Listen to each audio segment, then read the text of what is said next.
ntawe nkuhishe ndagukunda kandi nkwifurije kugubwa neza. Kuva nkikubona naragukunze, kuva nkikubona naragukunze,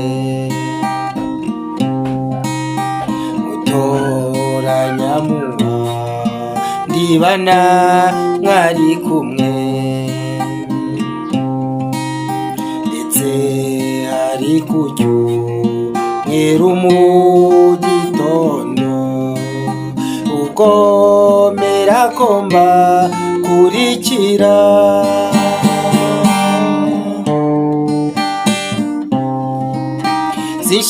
sinshidikanya ko mwari mugiye mu misa.